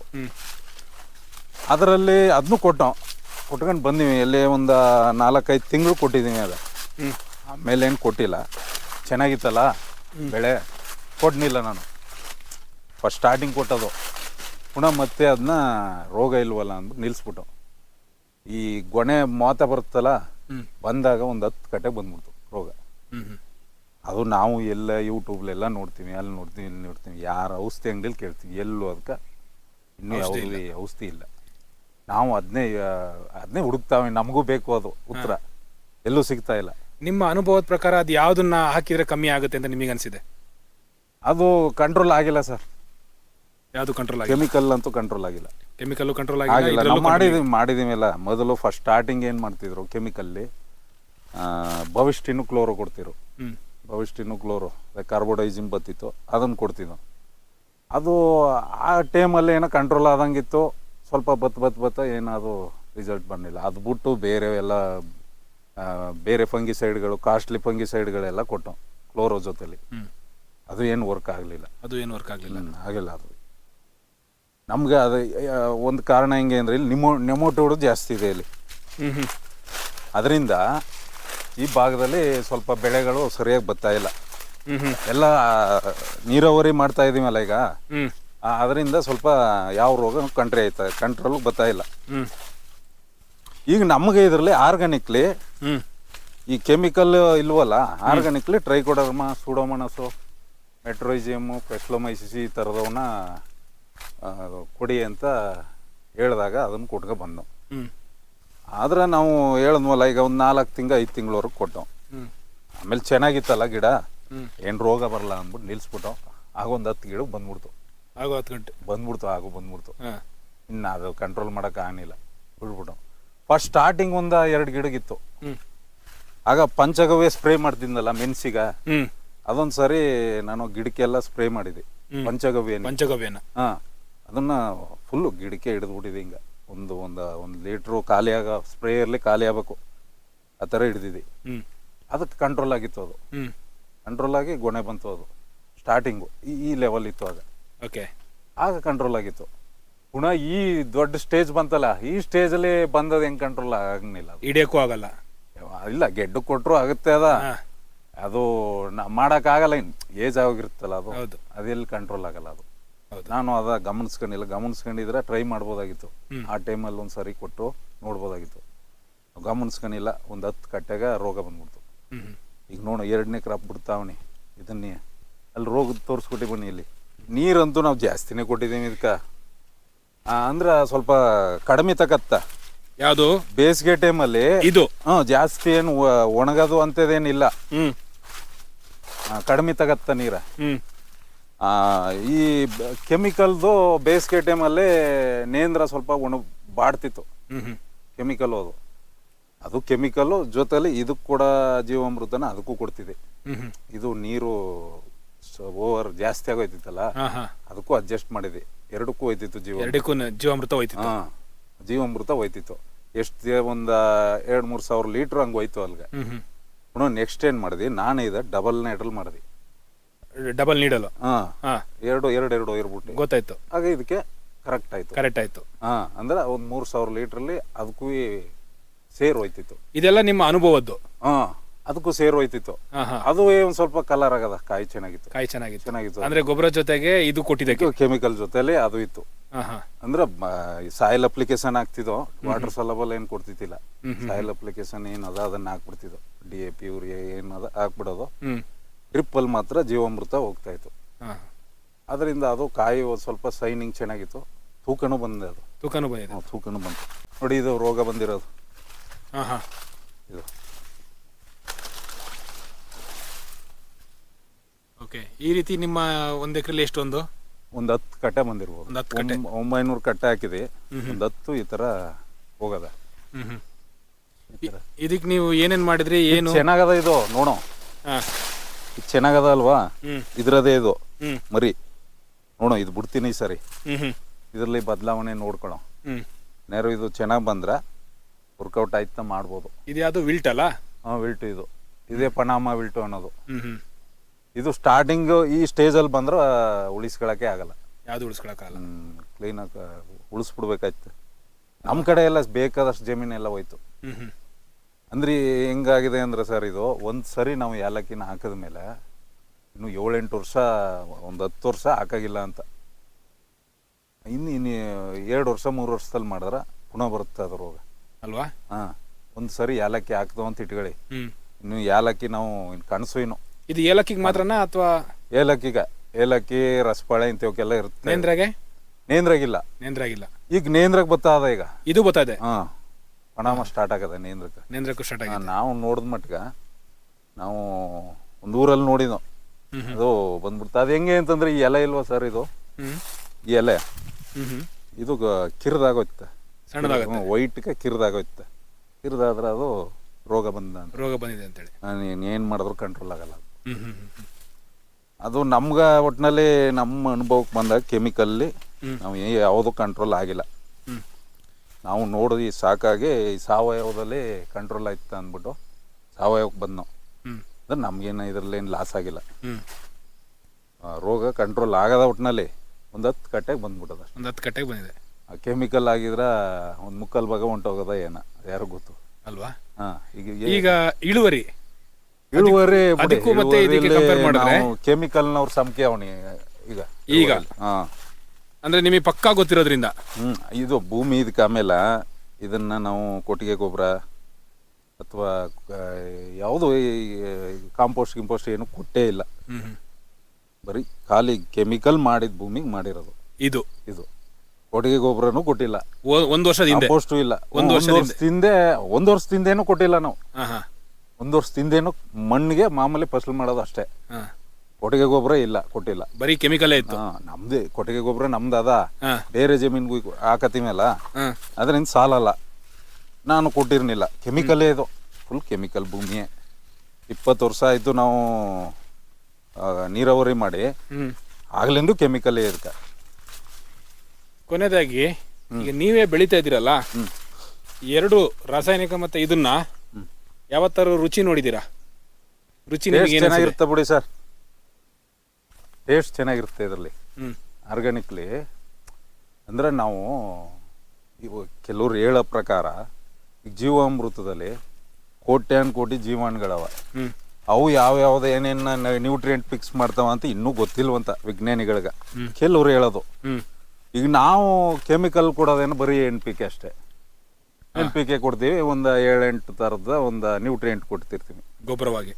ಅದೇ ಜಿಂಕು, ಬೋರನು, ಐರನು, ಈ ಥರದ ಯುಮಿಕ್ ಆಸಿಡು, ಪೆಲ್ವಿಕ್ ಆಸಿಡು ಏನು ಈ ಥರ ಕೊಟ್ಕೋತೀವಿ ಅಷ್ಟೇ. ಜಿಬ್ರಲಿಕ್ ಆಸಿಡು ಈ ಥರ ಕೊಟ್ಕೋತೀವಿ. ಅದು ಬಿಟ್ರೆ NPK, ಮೆಗ್ನೀಸಿಯಮ್ಮು, ಅಮೋನಿಯಮ್ಮು ಈ ಥರ ಎಕ್ಸ್ಟ್ರಾ ಕೊಟ್ಕೋತೀವಿ ಅಷ್ಟೇ. ಒಂದು ಅಮ್ಮಮ್ಮ ಅಂದ್ರೆ ಒಂದು 10-15 ಥರ ನ್ಯೂಟ್ರಿಯೆಂಟ್ ಕೊಡ್ಬೋದು. 10-15 ಥರ ನೀವು ರಾಸಾಯನಿಕ ಇದಕ್ಕೆ ಕೊಡ್ಬೋದು ಅಷ್ಟೇ. ಈ ಜೀವಾಮೃತದಲ್ಲಿ ಅದೇ ಸಾವಿರಾರು ಇದು ಕೋಟಿ ಗಟ್ಟಲೆ ಬ್ಯಾಕ್ಟೀರಿಯಾಗಳು, ಅದು ಬೇರೆ ವೆರೈಟಿ ಬ್ಯಾಕ್ಟೀರಿಯಾಗಳು, ಒಂದೇ ಅಲ್ಲ ಬೇರೆ ಬೇರೆ ವೆರೈಟಿ ಬ್ಯಾಕ್ಟೀರಿಯಾಗಳು ಇರೋದ್ರಿಂದ ಇದರಲ್ಲಿ ವಿಶೇಷವಾಗಿ ಬೇರೆ ನ್ಯೂಟ್ರಿಯೆಂಟ್ಗಳು ಸಿಗ್ಬೋದು ಇದಕ್ಕೆ ಅಲ್ವಾ. ಪ್ರಕೃತಿ ದತ್ತವಾಗಿ ಈ ಕೋಟಿ ಬ್ಯಾಕ್ಟೀರಿಯಾಗಳು, ಬೇರೆ ಬೇರೆ ಬ್ಯಾಕ್ಟೀರಿಯಾಗಳು, ಬೇರೆ ಬೇರೆ ಜಾತಿ ಬ್ಯಾಕ್ಟೀರಿಯಾಗಳು ಇರೋದ್ರಿಂದ ಅವ್ರದೇ ಆದ ಅವ್ರ ಕೆಲಸದಲ್ಲಿ ಅದೇನು ನ್ಯೂಟ್ರಿಯೆಂಟ್ ಬೇಕಾ ಇದಕ್ಕೆ ತಗೊಳ್ತಿರ್ತದೆ ಅದು ಪ್ರಕೃತಿ ದತ್ತವಾಗಿ. ಅದರಿಂದ ಸಾಮಾನ್ಯವಾಗಿ ರುಚಿ ಬಂದೇ ಬರ್ತದೆ ಬಿಡಿ ಅದು. ರುಚಿ ಬಂದೇ ಬರ್ತದೆ. ಈ ಕೆಮಿಕಲ್ ಮಾತ್ರ ನಾವು ಪ್ರಧಾನವಾಗಿ ಕೊಡೋದು ಅಂದ್ರೆ NPK ಒಂದೇ. NPK ಒಂದೇ 10 ಮೂಟ 20 ಮೂಟ 30 ಮೂಟ ಗೊಬ್ಬರ ಕೊಡಬೇಕು ಅಂದ್ರೂ NPK ಒಂದೇ, ಯೂರಿಯಾ DAP ಪೊಟಾಸು. ಅದ್ರ ಮಧ್ಯೆ ಒಂದು ಸ್ವಲ್ಪ ಮೆಗ್ನೀಸಿಯಮ್ಮು, ಅಮೋನಿಯಂ ಸಲ್ಫೇಟು ಈ ಥರದ್ದು ಕೊಡ್ತೀವಿ ಅಷ್ಟೇ. ಇನ್ನೇನು ಕೊಡಲ್ಲ ನಾವು. ಎಲ್ಲ ರೈತರು ಅಷ್ಟೇ ಮಾಡೋದು. ಅದು ಬಿಟ್ರೆ ಮಾಮೂಲಿ ನ್ಯೂಟ್ರಿಯೆಂಟ್ಗಳು ಇರ್ತಾವಲ್ಲ, ಆ ನ್ಯೂಟ್ರಿಯೆಂಟ್ಗಳು ಕೊಟ್ಕೋತೀವಿ. ನಿಮ್ಮ ದೃಷ್ಟಿಯಲ್ಲಿ ರಾಸಾಯನಿಕದಲ್ಲಿ ಗೊಬ್ಬರದಿಂದ ಇದು ಏನು ಕೆಟ್ಟದು ಅಂತ ಹೇಳ್ತೀರಾ ಅಥವಾ ಕೀಟನಾಶಕದಿಂದ ಕೆಟ್ಟದು ಅಂತೀರಾ? ಇದು ಗೊಬ್ಬರದಿಂದ ಏನು ಅಂತ ಕೆಟ್ಟದು ಅಂತ ಏನು ಅನ್ಸಲ್ಲ ನನಗೆ. ಯಾಕಂತಂದ್ರೆ ಈಗ ಅದು ಏನು ಕೆಮಿಕಲ್ ಅಷ್ಟೇ ಅದು. ಇಲ್ಲಿ ನಾವು ತಪ್ಪು ಮಾಡ್ತಾ ಇರೋದು ಏನಂತಂದ್ರೆ, ಈಗ ಗಿಡಕ್ಕೆ ಸ್ಪ್ರೇ ಮಾಡೋ ಅಂಥ ಕ್ಲೋರೋ ಅದ, ಈಗ ಕ್ಲೋರೋ ಪೆರಿಪಸ್ ಅಂತದ ಕೆಮಿಕಲು. ಅದು ನನ್ನ ಒಂದು ಲೆಕ್ಕಾಚಾರ. ಈಗ ಗಿಡಕ್ಕೆ ಸ್ಪ್ರೇ ಮಾಡೋದಕ್ಕೆ, ಕೀಟ ಸಾಯಿಸೋದಕ್ಕೆ, ಅದು ಗಿಡದಲ್ಲಿರೋ ಕೀಟ ಸಾಯಿಸೋದಕ್ಕೆ ಅದು ಇರೋದು, ಅಥವಾ ಇನ್ನೇನು ಟೆಕ್ನಿಕಲ್ ಇದ್ದ ನಮಗೆ ಗೊತ್ತಿಲ್ಲ. ಅದನ್ನ ಒಂದು ಹೆಚ್ಚು ಕಮ್ಮಿ ಒಂದು 7-8-10 ವರ್ಷದಿಂದ ಅದನ್ನ ಭೂಮಿಗೆ ಕೊಡಿಸ್ತಾವ್ರೆ ಈಗ ಅಂತಲ್ಲ, 10 ವರ್ಷದಿಂದ ಅದು ಬಂದ್ಬಿಟ್ಟದ. ಅದು ಕಂಪ್ನಿಯವ್ರು ಮಾಡಿರೋದ ಯಾರು ಮಾಡಿರೋದ ಅದು ನಮ್ಗೇನು ಗೊತ್ತು. ಈಗ ಅವ್ರ ಅಂಗಡಿಯವ್ರು ಹೇಳ್ತಾರೆ, ನಾವು ಮಾಡ್ತೀವಿ ಅಷ್ಟೇ. ನಮಗೆ ಹಿಂದೆ ಅದೆಲ್ಲ ಗೊತ್ತಿರಲಿಲ್ಲ. ನಾವು ಸ್ಕೂಲ್ ಬಿಟ್ಟಾಗ ಇದ್ದದೇನು ಅಂತಂದರೆ ಇದೇ ಮಾಮೂಲಿ DAP ಪೊಟಾಸು ಯೂರಿಯಾ ಇಷ್ಟೇ. ಸ್ಪ್ರೇ ಮಾಡೋದಕ್ಕೆ ಏನೋ ಒಂದು M45 ಸ್ಪ್ರೇ ಮಾಡ್ತಿದ್ದು, ಒಂದು ರೋಗ ಇತ್ತು ಈರುಳ್ಳಿ ಯಾವುದಕ್ಕಾದ್ರೂ ಅಷ್ಟೇ ಮಾಡ್ತಿದ್ದು ನಾವು, ಬೇರೆ ಗೊತ್ತಿಲ್ಲ. ಈಗ ಬೇಕಾದಷ್ಟು ಪೌಡ್ರ್ಗಳು ಬಂದ್ಬಿಟ್ಟದ, ಫಂಗಿಸೈಡ್ದು. ಇನ್ನು ಔಷಧಿ ಅಂತೂ ಸಿಕ್ಕಾಪಟ್ಟೆ ಔಷಧಿ. ಹೆಸರೇ ಹೇಳೋಕ್ಕೆ ಆಗಲ್ಲ, ಅಷ್ಟು ಔಷಧಿ ಅದ. ಅದೆಲ್ಲ ಬರೀ ಮೇಲ್ಗಡೆ ಕೀಟ ಮತ್ತು ಫಂಗಸ್ಗೆ ವೈರಸ್ಗೆ ಯಾವುದಕ್ಕೋ ಹೊಡ್ಕೋತೀವಿ. ಆದರೆ ಈಗ ಹಂಗಿಲ್ಲ. ಈಗ ನಮ್ಗೆ ಏನಾದ್ರು ಗೊಣ್ಣ ಹುಳು ಅಂದರೆ ಒಂದು 5 ಲೀಟ್ರ್ 10 ಲೀಟ್ರ್ ಕ್ಲೋರೋಬಿಡಿ ಅಂತಾರೆ. ಅದು ಹಾಳು ಮಾಡ್ತಾ ಇರೋದು ಭೂಮಿನ ಅಂತ ನನ್ನ ಅನಿಸಿಕೆ. ಈಗ ಗೊಣ್ಣೆ ಹುಳು ಅದ, ಮೆಟ್ರೋಯಿಜಿಯಂ ಕೊಟ್ಕೊಳ್ಳೋದು, ಅದರಲ್ಲಿ ಕಂಟ್ರೋಲ್ ಆಗುತ್ತೆ. ಬೇರೆ ಯಾವುದಾದ್ರೂ ರೋಗಗಳಿಗೆ ಬೇರೆ ಬೇರೆ ಬಯೋ ಏಜೆಂಟ್ಗಳಿರ್ತವೆ, ಅದಕ್ಕೆ ಅದಂತೆ ಅವು ಕೊಟ್ಕೊಂಡು ಸ್ವಲ್ಪ ಕಂಟ್ರೋಲ್ ಮಾಡ್ಕೋಬೋದು. ಈ ಗೊಬ್ಬರನ ಸ್ವಲ್ಪ ಕಡಿಮೆ ಮಾಡ್ಬೋದು. ಜೀವಾಮೃತ ಕೊಟ್ಟಾಗ ಹಂತವಾಗಿ ಕಡಿಮೆ ಮಾಡ್ಬೋದು. ನಾನು ಅದು ಯಾವುದನ್ನೂ ಮಾಡಲಿಲ್ಲ. ಬಂದ್ರೆ ಬರಲಿ, ಬರದೇ ಇರಲಿಲ್ಲ, ಸುಮ್ಮನೆ ಕೂಡ. ನನ್ನ ಟಾರ್ಗೆಟ್ ಇದ್ದು ಬೇರೆ ಸರ್. ನಾನು ಒಂದು 10,000 ಲೀಟ್ರು ಡಿಕಂಪೋಸರು, 10,000 ಲೀಟ್ರು ಇದು ಗೋಕೃಪಾಮೃತ, 10,000 ಲೀಟ್ರ್ ಜೀವಾಮೃತ ನನ್ನ ಟಾರ್ಗೆಟ್ ಇದ್ದು. ನಿಮಗೆ ಯಾರು ಹೇಳಿದ್ಯಾರು? ಯಾರು ಹೇಳಿಲ್ಲ, ನಾನೇ ಕೊಡ್ಬೇಕು. ಅಲ್ಲ, ಅದು ನಮ್ಗೆ ಹೆಂಗೆ ಅಂದ್ರ, ನಾವು ಏನ್ ಕೊಡ್ಬೇಕು ಒಂದೊಂದು ಟಾರ್ಗೆಟ್ ಇರುತ್ತೆ ನಮ್ಗೆ. ಇಷ್ಟು ಗೊಬ್ಬರ ಹಾಕೋ ನಮ್ಮ ಜಮೀನಿಗೆ ಅಂತ. ಆ ಥರ ನನಗೂ ಒಂದು ಟಾರ್ಗೆಟ್ ಇತ್ತು. ಅದು ಆಗ ನಾನು ಕೊಡೋಕ್ಕಾಗಲಿಲ್ಲ ಅಂದ್ರೆ ನನಗೆ ಸಾಕಾಗಷ್ಟು. ಈಗ ಒಂದು 1,000 ಲೀಟ್ರು ಡ್ರಮ್ ಬೇಕು. ಡ್ರಮ್ಗೆ 5,000 ರೂಪಾಯಿ ಆಯ್ತದೆ. ಈಗ 1,000 ಲೀಟ್ರ್ ಡ್ರಮ್ಗೆ 2 ಡ್ರಮ್ಮು 10,000 ಆಯಿತು. ಮತ್ತು ನಮ್ಗೆ ಈ ಗೋಕೃಪಾಮೃತಗೆ ಮಜ್ಜಿಗೆ ಬೇಕು, ನಾಟಿ ಹಸು ಮಜ್ಜಿಗೆ ಬೇಕು. ಅಲ್ಗ ಒಂದು 1,000 ಲೀಟ್ರ್ ಇದಕ್ಕೆ ಮಜ್ಜಿಗೆ ಅಂದರೆ ಎಷ್ಟು? 20 ಲೀಟ್ರ್ ಮಜ್ಜಿಗೆ ಬೇಕು. 20 ಲೀಟ್ರ್ ಮಜ್ಜಿಗೆ ನಮ್ಮ ತಾವು ಇಲ್ಲ. ಅದರಿಂದ ಅದನ್ನು ಕೈ ಬಿಟ್ಬಿಟ್ಟೆ. ನಾಟಿ ಹಸುಂದೇ ಆಗ್ಬೇಕಲ್ಲ, ನಾವು ಎಲ್ಲೋಗಿ ತರಕದ್ದು ಮಾಡೋಕ್ಕಾಗಲ್ಲ ಅಂದ್ಬಿಟ್ಟು ಬಿಟ್ಬಿಟ್ಟು ಅದ.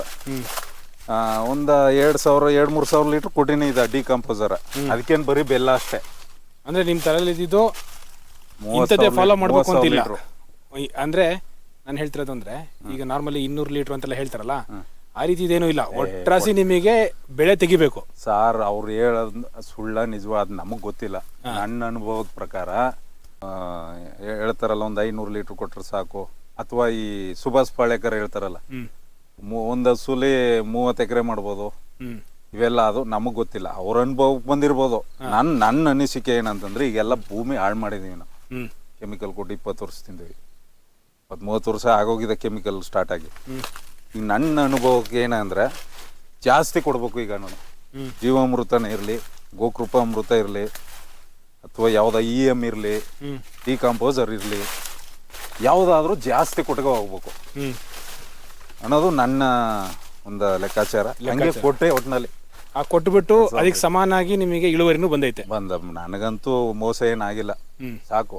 ಕೆಮಿಕಲ್ನವ್ರು ಸಂಖ್ಯೆ ಬಂದಿದೆ ಈಗ ನಮ್ಮ ಭಾಗದಲ್ಲೆಲ್ಲ. ಈಗ ವರಲಕ್ಷ್ಮಿ ಹಬ್ಬಕ್ಕೆ ಬಾಳೆ ಹಾಕ್ತಿವಿ. ವರಲಕ್ಷ್ಮಿಗೆ ಕಲರ್ ಮಾತ್ರ ಸೂಪರ್ ಕಲರ್ ಇದು. ಅದರಿಂದ ಇದೆಷ್ಟು ಎಷ್ಟು ತೂಕ ಬರ್ಬೋದು ಇದು? ಇದು ಒಂದು 9 kg ಬರ್ಬೋದು. 9, 8.25, 9 ಹಿಂಗೆ ಬರ್ಬೋದು ಮ್ಯಾಕ್ಸಿಮಮ್ ಅಂತ ಹೇಳಿ. ನಿಮ್ದು ಎಷ್ಟು ಬಂದಿತ್ತು? ಚೆನ್ನಾಗಿ ಇನ್ನೂ ಸ್ವಲ್ಪ ಬಲ್ತು ಬಿಟ್ರೆ ಇದು ಇದು ದಿಂಡು ಕಳೆದು ವೇಸ್ಟೇಜ್ ಕಳೆದು 8.25, 9 ನಿಂತ್ಕತ್ತೆ. ಇದು 9 ಚಿಪ್ ಬಂದದೆ. ಎಲ್ಲ 9 ಚಿಪ್ಪು. 10 ಬಂದಿಲ್ಲ ಜಾಸ್ತಿ. ಇಲ್ಲೇ ಒಂದು ಅಪರೂಪಕ್ಕೆ 10. ಚೆನ್ನಾಗಿ ಬಲಿಸಿದ್ರೆ ತೂಕ ಇನ್ನೂ ಬರೋದು ಇದು ಅಲ್ವಾ? ಬಲಿಸ್ಬೇಕು. ಬಲಿನಿಲ್ಲ ಅಂದ್ರೆ ತೂಕ ಸ್ವಲ್ಪ ಕಮ್ಮಿ ಆಗುತ್ತೆ. ಇನ್ನು ಎಷ್ಟು ದಿನದಲ್ಲಿ ಇದು ಕಟಾವಿಗಿದೆ? ಇನ್ನೊಂದು ವಾರ ಮಾಡ್ಬಿಡ್ತೀನಿ. ಇದು ಅಲ್ಲಿ 90 ಭಾಗ 80 ಭಾಗ ಕಟ್ಟಾಗೋಗದ. ಇನ್ನೊಂದು 20 ಭಾಗ ಅಷ್ಟು ಇರೋದು. ನಮ್ಗೇನ ಲಾಸ್ ಏನಾಗಿಲ್ಲ ಸಾವಯವದಲ್ಲಿ. ಈಗ ಕೊನೆಯದಾಗಿ ಯಾರಾದರೂ ರೈತರಿಗೆ ಈಗ ಆಲ್ರೆಡಿ ರಾಸಾಯನಿಕ ಮಾಡ್ತಿರೋಂಥವ್ರಾಗಲಿ ಅಥವಾ ಸಾವಯವ ಮಾಡ್ತಿರೋರಂತಾಗಲಿ, ನೀವೆರಡೂ ಮಾಡಿರೋದ್ರಿಂದ ಲಾಭ ನಷ್ಟ, ಕೆಲಸ, ಭೂಮಿ ಎಲ್ಲ ಕಂಡುಕೊಂಡಿರೋದ್ರಿಂದ ನೀವು ಏನು ಸಜೆಸ್ಟ್ ಮಾಡ್ತೀರಾ? ಯಾವುದು ಒಳ್ಳೇದು ಅಂತ ಸಜೆಸ್ಟ್ ಮಾಡ್ತೀರಾ, ಯಾವುದು ಕೆಟ್ಟದು ಅಂತ ಸಜೆಸ್ಟ್ ಮಾಡ್ತೀರಾ? ಅದು ನಿಮಗೆ ಬಿಟ್ಟಿದ್ದು ಸರ್. ಈಗ ಕೆಮಿಕಲ್ ಮಾಡಿ ಲಾಭ ಕಂಡಿರೋರನ್ನ ನಾವು ಬೇಡ ಅಂತ ಹೇಳೋಕ್ಕಾಗಲ್ಲ. ಅವ್ರು ಮಾಡ್ಕೊಳ್ಳಿ. ಅವರು ಅದ್ರಲ್ಲಿ ಲಾಭ ಕಂಡಿರ್ತಾರೆ. ಅವ್ರಿಗೆ ಅದರಲ್ಲಿ ಯಾವುದಾದ್ರೂ ಅವರೇ ಆದಂಥ ಔಷಧಿಲಿ ಏನೋ ಒಂದು ಅವ್ರ ಅನುಭವಕ್ಕೆ ಬಂದಂಗೆ ಮಾಡ್ಕೊಂಡ್ರೆ ಲಾಭ ಕಾಣ್ತಾ ಇದ್ರೆ ಕಂಡ್ಕೊಂಡು ಹೋಗಲಿ. ಅವ್ರೇನು ನಾವೇನು ಹೇಳೋಕ್ಕಾಗಲ್ಲ. ಅವ್ರಿಗೆ ಹೇಳಿದ್ರು ಅವ್ರು ಕೇಳಲ್ಲ. ನನಗೆ ಒಟ್ಟಿನಲ್ಲಿ ನಾನು ಹೇಳೋದು ಈ ಜೀವಾಮೃತ ಅಥವಾ ಈ ಬೇರೆದು ಹೋಲಿಸ್ಕೊಂಡ್ರೆ ಜೀವಾಮೃತ ನಾನು ಹೇಳೋದು. ಪಂಚಗವ್ಯ ಇರ್ಬೋದು, ಡಿಕಂಪೋಸರು ಯಾವುದೇ ಇರಲಿ, ಜೀವಾಮೃತ ನಾನು ಕೊಟ್ಟಿರೋದು ಜಾಸ್ತಿ. ಜೀವಾಮೃತ ಕೊಟ್ಟು ಒಟ್ಟಿನಲ್ಲಿ ಸಕ್ಸಸ್ ಆಗದ ಸರ್. ಚೆನ್ನಾಗಿ ಬಂದಿದೆ. ಮಾಡ್ಬೋದು, ಯಾರು ಮಾಡ್ಬೋದು. ಇನ್ನೊಂದು ಕೆಲವರು ಅದೇ ಮಿಕ್ಸಿಂಗ್ಲ್ ಮಾಡ್ತೀವಿ ಅಂತ ನಾನೇ ಮಾಡ್ತೀನಿ ಅಂತ ಹೇಳ್ತಾವನ್ನೆಲ್ಲ ಆ ಕಡೆದು. ಅದು ಬೆಳ್ಳುಳ್ಳಿ ಹಾಕಿದ್ದು, ಬೆಳ್ಳುಳ್ಳಿ ಖಾಲಿ ಆಯ್ತು, ಕೆಮಿಕಲ್ ಅದು. ಬೆಳ್ಳುಳ್ಳಿ ಅಂದ್ರೆ ಗೊತ್ತೇ ಇದೆ ನಿಮ್ಗೆ. ನಾನೇ ಕ್ಲೋರೋ ಎಲ್ಲ ಡ್ರಂಚಿಂಗ್ ಕೊಟ್ಟಿದ್ದೀನಿ ಈಗ ಅಲ್ಲಿಗೆ. ಅದಕ್ಕೆ ಎಲ್ಲ ಹುಳ ಬಂದ್ಬಿಡುತ್ತೆ, ಎಲ್ಲ ಫಂಗಸ್ ಜಾಸ್ತಿ ಆಗೋಯ್ತು, ಬಾಡ್ತಿರ್ತ ಅದು ಗಿಡ, ರೋಗ ಬಂದು. ಅದಕ್ಕೆ ನಾನೇ ಕೆಮಿಕಲ್ ಕೊಟ್ಟಿದ್ದೀನಿ. ಅದು ಕ್ಲೋರೋ ಆಮೇಲೆ ರೋಕೋ ಎರಡನ್ನೂ ಡ್ರಂಚಿಂಗ್ ಕೊಟ್ಟಿದ್ದೀನಿ ಅದಕ್ಕೆ. ಈಗ ನಾನು ಅದನ್ನ ಕೆಮಿಕಲ್ಲು ಜೊತೆಲೆ ಇದನ್ನು ಕೊಡ್ತೀನಿ, ಜೀವಾಮೃತನೂ ಈ ಸರಿ ನೋಡೋಕೆ. ನೋಡಲೇಬೇಕು ಅಂತ ಅದು ಹೇಳ್ಬೋದು. ಫುಲ್ ಸಾವಯವ ಅಂತ ನಾ ಹೇಳಲ್ಲ. ನಾನು ಎರಡನ್ನೂ ಮಾಡ್ಬೇಕು. ಅದು ನನಗೆ ಅನುಭವ ಆಗ್ಬೇಕು. ಬೇರೆಯವ್ರು ಕಟ್ಕೊಂಡು ನನಗೇನಾಗಬೇಕಾಗಿಲ್ಲ. ನನ್ನ ಅನುಭವಕ್ಕೆ ಬರ್ಬೇಕು. ಅದು ಹಿಂಗೆ ಇರುತ್ತೆ ಅಂತ. ಇದರಲ್ಲಿ ಮಾತ್ರ ಕೆಮಿಕಲ್ ಕೊಟ್ಟಿಲ್ಲ, ಈ ಮಟ್ಟಕ್ಕೆ ಬಂದಿದೆ. ಆಮೇಲೆ ನನ್ನದೊಂದು ಅನಿಸಿಕೆ ಏನಂತಂದರೆ, ಈಗ ಬ್ಯಾಕ್ಟೀರಿಯಾಗಳು ಈ NPKನ ಫಿಕ್ಸ್ ಮಾಡ್ತವೆ ಅಂತ ಹೇಳೋದು. ಅದು ವಿಜ್ಞಾನ ಹೇಳೋದು ಹೆಂಗೆ ಅಂದರೆ, ಈಗ DAP ಕರಕ್ಸ ಅಂತ ಬ್ಯಾಕ್ಟೀರಿಯಾ, ಪೊಟಾಸ್ ಕರಕ್ಸ ಅಂತ ಬ್ಯಾಕ್ಟೀರಿಯಾಗಳು, ಇವು ಭೂಮಿಲಿ ಜಾಸ್ತಿ ಆದಷ್ಟು ಅದು ಕರಗಿಸಿ ಕೊಡುತ್ತೆ ಗಿಡಕ್ಕೆ ಅಂತ. ಈಗ ನಾವು ನನ್ನ ಲೆಕ್ಕ ಏನಂತಂದ್ರೆ, ಈಗ ಇಷ್ಟು ವರ್ಷ ಕೆಮಿಕಲ್ ಕೊಟ್ಟು ಈಗಲೂ DAP ಪೊಟಾಸ್ ಕೊಟ್ಟಾಗ ವರ್ಕ್ ಆಯ್ತಾ ಅದಲ್ಲ ಅಂದರೆ ಜೀವಾಣುಗಳು ಅವ ಅಂತಾನೆ ಲೆಕ್ಕ. ಹೌದು, ಇನ್ನೂ ಕಂಪ್ಲೀಟ್ ನಾಶ ಆಗಿಲ್ಲ. ಅಲ್ಲಿ ಇದೆ, ಸ್ವಲ್ಪ ನೇರ ಅದ, ಸ್ವಲ್ಪ ಕಡಿಮೆ ಆಗಿರ್ಬೋದು ಪರ್ಸೆಂಟೇಜು. ಆ ಲೆಕ್ಕದಲ್ಲಿ ನಾನು ಈ ಕೆಮಿಕಲ್ ಮಾಡೋರು ಮಾಡಲಿ, ಕೆಮಿಕಲ್ ಜೊತೆಲಿ ಜೀವಾಮೃತನೂ ಕೊಡಲಿ ಅಂತ ಅಲ್ವಾ. ಯಾಕಂದ್ರೆ 20 ವರ್ಷದಿಂದ ಎಲ್ಲ ಬ್ಯಾಕ್ಟೀರಿಯಾನು ಸಾಯಿಸೋಕ್ಕಾಗಿಲ್ಲ ಅಂದಮೇಲೆ ಇದನ್ನು ಕೊಟ್ಟರೆ ಇದ್ರಲ್ಲಿ ಅರ್ಧ ಉಳ್ಕೊಳ್ಳಿ ಜೀವಾಮೃತದಲ್ಲಿ. ಅಂತ ಹಂತವಾಗಿ ಹೋಯ್ತು ಕೆಮಿಕಲ್ ಕಮ್ಮಿ ಮಾಡಿ ಆಮೇಲೆ ಜೀವಾಮೃತಕ್ಕೆ ಕೊಟ್ಕೊಂಡ್ರೆ ಸಾಕಾಗುತ್ತೆ ಅಂತ ನನ್ನ ಅನಿಸಿಕೆ. ಮನೆಯದಾಗಿ ಇನ್ನೊಂದು ಪ್ರಶ್ನೆ ಇದೆ. ಎರಡೂ ಮಾಡಿರೋದ್ರಿಂದ ಖರ್ಚು ವೆಚ್ಚ ಎಲ್ಲ ಕಳೆದಾದ್ಮೇಲೆ ಲಾಭ ಇದ್ರಲ್ಲಿ ಜಾಸ್ತಿ ಬಂತ, ಅದ್ರಲ್ಲಿ ಲಾಭ ಜಾಸ್ತಿ ಬಂತ? ಆರ್ಗ್ಯಾನಿಕ್ಲೇ ಜಾಸ್ತಿ ಬರೋದು. ಹೆಂಗೆ ಅಂತಂದ್ರೆ ಸರ್, ಕಳೆ ನಾವು ತೆಗಿಯೋದು ಲೇಟ್ ಮಾಡ್ತೀವಿ. ಆರ್ಗ್ಯಾನಿಕ್ಕು ಅಂತಂದ್ರೆ ಜೀವಾಮೃತ ಕಳೆಗೆ ಬಿಡ್ತೀವಿ. ಈಗ ನಾವು ಕೆಮಿಕಲ್ ಮಾಡಬೇಕು ಅಂತಂದರೆ ಈಗ 5,000, 4,500, 3,000 ಈ ರೀತಿ ವಾಟರ್ ಸಲಬಲು ತಗೊಂಡು ಬಂದು ಬಿಡ್ತೀವಿ. ನಮಗೆ ಅಲ್ಲಿ ಗೊತ್ತಾಗುತ್ತೆ ಈ ಗಿಡಕ್ಕೆ ಇದಕ್ಕೆ ಸಾಕಾಗದೆ ಅದು ಎಳ್ಕೊಬಿಡ್ತದೆ ಅಂತ ಹೌದಾ ಕಳೆ. ಈಗ ಒಂದು ಮೂಟೆ ಕೊಡತ್ತವ ಇದಕ್ಕೆ ತಗೊಳ್ಳೇಬೇಕು ಅಂದ್ರೆ 3-4 ಮೂಟೆ ಕೊಡ್ಬೇಕು. ಯಾಕಂತಂದ್ರೆ ಕಳೆಗೂ ಕೊಡ್ಬೇಕು, ಇದಕ್ಕೂ ಕೊಡ್ಬೇಕು. ಜೀವಾಮೃತ ಅಂದ್ರೆ ಹಂಗಿಲ್ಲ, ಕಳೆ ಇರಲಿ ಇಲ್ಲದೇ ಇರಲಿ ಗಿಡ ಇದೇ ಇರಲಿ ಯಾವುದೇ ಇರಲಿ ಸುಮ್ಮ ಬಿಡ್ತೀವಿ. ಅದೇನು ಫಿಕ್ಸ್ ಆಗ್ಬೇಕು ಆಯ್ತಿರುತ್ತೆ, ಅದೇನು ತಗೋಬೇಕು ತಗೋತಿರ್ತದೆ. ಕಳೆನೂ ಇರ್ತದೆ, ಬೆಳೆನೂ ಇರ್ತದೆ. ಸೊ ಲಾಭ ಇದ್ರಲ್ಲಿ ಜಾಸ್ತಿ. ನಮ್ಗೆ ಅದು ಅಂದ್ರೆ ಕೆಮಿಕಲ್ಲು ಅಂದಾಗ ಸರ್ ಈ ಥರ ಕಳೆ ಎಲ್ಲ ಬಿಟ್ಕೊಳಕ್ಕಾಗಲ್ಲ ಅಲ್ವಾ. ಕ್ಲೀನ್ ಮಾಡ್ಕೊಳ್ಳೇಬೇಕು. ಯಾಕಂದ್ರೆ ಗೊಬ್ಬರ ಕೊಡ್ತೀವಲ್ಲ, ಈಗ ಅದಕ್ಕೂ ಕೊಡ್ಬೇಕು ಇದಕ್ಕೂ ಕೊಡ್ಬೇಕು, ಹಂಗಾಗೋಯ್ತು. ಅದರಿಂದ ಕಳೆ ತಗೋತೀವಿ. ಎಕ್ಸ್ಟ್ರಾ 2 ಕಳೆ 3 ಕಳೆ ಎಕ್ಸ್ಟ್ರಾ ತೆಗಿಸ್ಬೇಕು. 5,000-6,000 ಕಳೆಗೆ ಆಗೋಗುತ್ತೆ. ಅದು ಸಾವಯವ ಹಿಂಗಲ್ಲ. ನಮ್ಮ ಜಮೀನಲ್ಲಿ ಎಷ್ಟಾಗಿದ್ದು ಏನು ಗೊತ್ತಿಲ್ಲ. ಅದು ಆಗ್ಬೇಕು ಅಂದರೆ ಈ ಥರ ಎಲ್ಲ ಕಸ ಕಡ್ಡಿ ಎಲ್ಲ ಬಿದ್ದು ಅದು 2-3 ವರ್ಷ ಹಿಂಗೆ ಮಾಡಿ ಕೊಳ್ತು ಎಲ್ಲ ಇದಾದ್ಮೇಲೆ ಅದು ಡೆವಲಪ್ ಆಯ್ತು. ಹಾಗೆ ಇನ್ನೂ ವರ್ಕೌಟ್ ಆಯ್ತು ಅದು. ಆದರೆ ನನ್ನ ಲೆಕ್ಕದಲ್ಲಿ ಅವ್ರು ಹೇಳ್ತಾರಲ್ಲ ಬೆಳೆನೇ ಬರಲ್ಲ 3 ವರ್ಷ ಅಂದ್ರೆ ರಾಸಾಯನಿಕದಿಂದ ಸಾವಯವ ಹೋದಾಗ ಬೆಳೆ ಬರಲ್ಲ ಅಂತ. ಬರಲ್ಲ, ಅದೆಲ್ಲ ಸುಳ್ಳು. ಅದು ನನ್ನ ಲೆಕ್ಕ. ಅದು ನಮ್ಗೆ ಈಗ ಅನುಭವಕ್ಕೆ ಬಂತಲ್ಲ. ಕಾಯಿ ಏನು ಚೆನ್ನಾಗಿಲ್ವದು. ಇದು ಆಲ್ಮೋಸ್ಟ್ ಬಲಿಯಾಗಿ ಬಂದೈತಲ್ಲ. ಕಟ್ ಮಾಡ್ಬೋದು ಇದು. ಇಲ್ಲೊಂದು ನೋಡಿ ಸರ್, ಇಲ್ಲಿ ರೋಗ ಮಣಿಲಿ ಇದು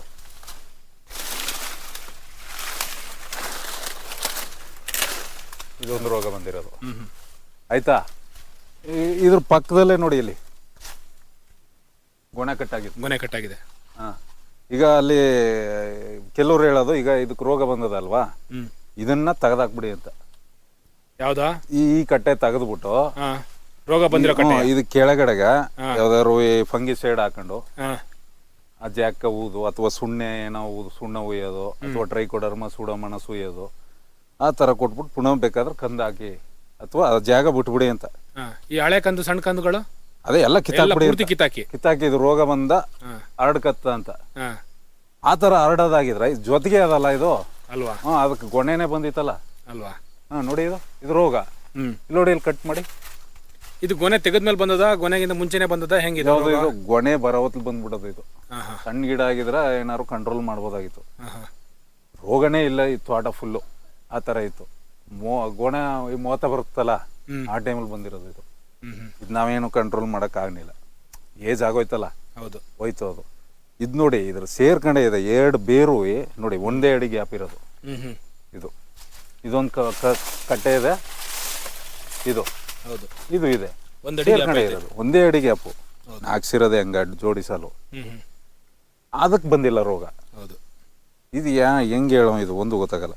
ಅದಕ್ಕೇನು ಇಮ್ಯುನಿಟಿ ಚೆನ್ನಾಗಿತ್ತ ಏನೋ ಅದಕ್ಕೆ ಅಲ್ವಾ. ಅದರಿಂದ ಅದು ರೋಗಕ್ಕೆ ಇದಾಗಿಲ್ಲ. ಇದ್ರ ಕಂದೇ ಚೆನ್ನಾಗೈತಲ್ಲ, ಇದ್ರ ಕಂದು ಕೂಡ ಚೆನ್ನಾಗೈತಲ್ಲ. ಇದು ಮರಿ ಚೆನ್ನಾಗದಲ್ಲ. ಹಂಗ ರೋಗ ಬಂದ್ರು ಸರ್ ಮರಿ ಚೆನ್ನಾಗ್ ಬರ್ತದ. ಇದು ಗೊನೆ ಬತ್ತಲ್ಲ ಆಗ ನೋಡ್ಬೇಕು, ಅವಾಗ ನೋಡ್ಬೇಕು. ಈಗ ಚೆನ್ನಾಗಿರುತ್ತೆ ಅವಾಗ ನೋಡ್ಬೇಕು. ಅದಕ್ಕೆ ಸರ್ ಬಿಡ್ತೀನಿ, ಹೋದ್ರೆ ಹೋಗ್ಲಿ ಬಂದ್ರೆ ಬರ್ಲಿ. ಈಗ ಅದು ನನ್ನ ಅನುಭವಕ್ಕೆ ಬರ್ತದಲ್ಲ, ಅದು ಇದನ್ನ ಗಮನಿಸ್ಕೊತೀನಿ. ಇದು ರೋಗ ಬಂದಿರೋದ, ಇದಕ್ಕೆ ಬಂದ ಬರ್ಲೋ ನೋಡ್ಕೊತೀನಿ. ಇದಕ್ಕೆ ಚೆನ್ನಾಗಿ ಟ್ರೈಕೋಡರ್ಮ ಸೂಡೋಮೋನಾಸ್ ಎಲ್ಲ ಕೊಡ್ಬೇಕು. ಕೊಟ್ಟು ಕಂಟ್ರೋಲ್ ಮಾಡಿದ್ರೆ ಒಂದು ಅನುಭವ, ನಮ್ಮ ಅನುಭವಕ್ಕೆ ಬಂದ್ರೆ ಸಾಕು. ಬೇರೆಯವ್ರಿಗೂ ಅಕ್ಕಪಕ್ಕದವ್ರಿಗೆ ಹೇಳ್ಬೋದು ಹಿಂಗೆ ಮಾಡಿ ಅನ್ನೋದು. ನಮ್ಗೆ ಅಂಗಡಿಯವರು ಅಥವಾ ಕಂಪ್ನಿಯವ್ರು ಹೇಳೋದಕ್ಕಿಂತ ರೈತನಿಗೆ ಅನುಭವ ಬರ್ಬೇಕು ಅಲ್ವಾ. ರೈತನೇ ಮಾಡ್ಬೇಕು ಅದನ್ನು, ಅವನ ಅನುಭವದಲ್ಲೇ ಅವನೇ ಮಾಡಿ ಬೆಳೆಯಬೇಕು. ಕಂಪ್ನಿಯವರು ಅಥವಾ ಯಾರ ಹೇಳ್ತಾರೆ ಅಂದ್ರೆ ಅವ್ರು ಹೇಳ್ಬೋದು, ಏನೋ ಅವರೆಲ್ಲೋ ಲ್ಯಾಬ್ಗೆ ಚೆಕ್ ಮಾಡ್ಕೊಂಡು ಏನೋ ಹೇಳಿರ್ತಾರೆ. ಅವರು ಈ ಥರ ಎಲ್ಲ ಬಂದು ಮಾಡಿರಲ್ಲ. ಈಗ ನಾವು ವರ್ಷಾನುಗಟ್ಲೆ ಮಾಡೋರು ವ್ಯವಸಾಯನ, ನಮ್ಮ ಅನುಭವಕ್ಕೆ ಬರ್ಬೇಕು. ಅದು ನಿಮ್ಮ ಅನುಭವಕ್ಕೆ ಬರಬೇಕು. ರೈತನೇ ಅದರಲ್ಲಿ ಗೆಲ್ಲಬೇಕು ಅಲ್ವಾ, ಬೇರೆಯವ್ರ ಕೈಲಿ ಆಗಲ್ಲ. ಇದು ಸರ್, ಇದು ಬೆಳ್ಳುಳ್ಳಿ ಹಾಕಿದ ಜಮೀನು. ಬೆಳ್ಳುಳ್ಳಿ ಹಾಕಿದ್ದು. ಬೆಳ್ಳುಳ್ಳಿ ಮುಗಿದ ಮೇಲೆ ಈಗ ಬಿಸ್ಕೆಟ್ ಅವ್ರು ಹಾಕಿದ್ದೀನಿ. ಇದು 8 ಅಡಿ ಸಾಲು. ಈಗೀಗ 8 ಅಡಿ ಸಾಲು. 6 ಬಾಳೆ ಹಾಕೋದು ನಾವು ನಮ್ಮ ಇಲ್ಲಿ. ನಾನು 8ಕ್ಕೆ ಹಾಕಿದ್ದೀನಿ ಇಲ್ಲಿ. ಇದು 12ಕ್ಕೆ ಹಾಕಿರೋದು. 12 ಜೋಡಿ ಸಾಲು. 12 ಜೋಡಿ ಸಾಲು. ಅಲ್ಲಿಗೆ ಅಷ್ಟೇ ಆಯ್ತಲ್ಲ. ಹೌದು, 6 ಬಿದ್ಕಾತು.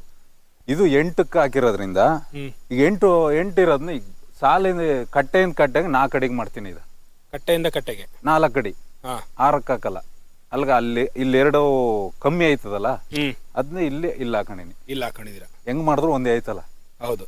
ಇದರಲ್ಲಿ ಈಗ ನೇಂದ್ರ ಆಯ್ತು ಆ ಕಡೆದು, ಅದು ಹಂಗೆ ಮಾಡಿರೋದು ನಾನು. ಆ ಕಡೆ ನೇಂದ್ರ, ಇದು ನೇಂದ್ರ. ಹಾ ಅದೆಲ್ಲ ಖಾಲಿ ಆಯ್ತು.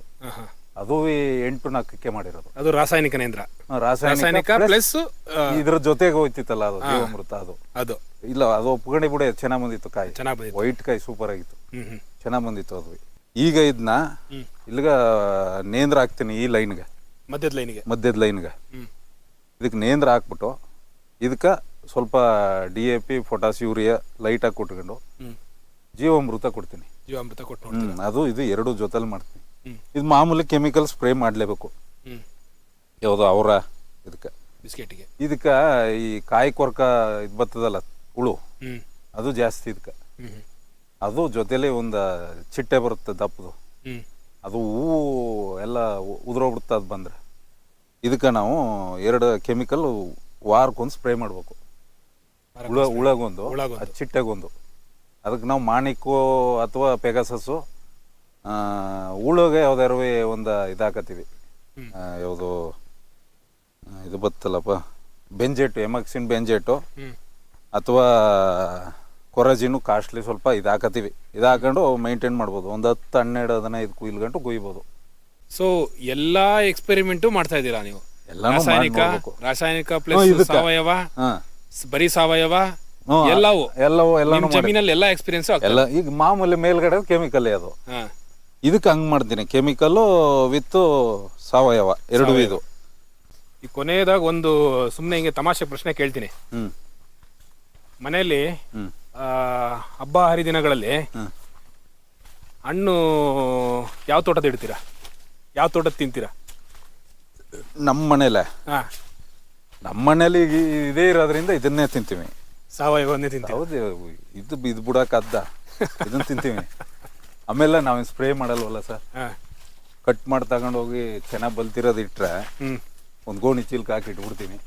ಒಂದು ವಾರ 10 ದಿನದೊಳಗೆ ಹಣ್ಣು ಆಯ್ತ ತಿಂತೀವಿ. ತಿನ್ನಕ್ಕೆ ಆಗಲ್ಲ ಬಿಡಿ, ಈಗ ಯಾವಾಗಲೂ ನೋಡೋದ್ರಿಂದ ಹಣ್ಣು ತಿನ್ಬೇಕು ಅನ್ಸಲ್ಲ. ಇಲ್ಲೇ ನೌಲ್ಗಳು ಜಾಸ್ತಿ. ಈಗ ಇಲ್ಲೇ ಹಣ್ಣಾಗಿ ತಿಂದ್ಕತಿರ್ತಾವ, ಮರಕ್ಕೆ ಬಂದು ಹತ್ಕೊಂಡು ತಿಂದ್ಕತಾವ.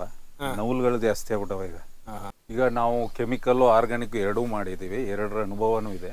ಹೆಚ್ಚಿನ ಅನುಭವ ಆಗಬೇಕಿದೆ, ಅದಿರಲಿ. ಈಗ ನನಗಿರೋ ಅನುಭವದಲ್ಲಿ ಯಾರಾದರೂ ಫೋನ್ ಮಾಡೋದಿದ್ರೆ ನನ್ನ ನಂಬರು ಕೆಳಗಡೆ ನಮ್ಮ ಇದರಲ್ಲಿ ಬರ್ತಾ ಇರ್ತದೆ, ಫೋನ್ ಮಾಡ್ಬೋದು. ನನಗೆ ಗೊತ್ತಿರೋ ಅನುಭವ, ನನಗೇನು ಗೊತ್ತಿರೋ ವಿಚಾರಗಳನ್ನ ನಾನು ಹೇಳ್ತೀನಿ.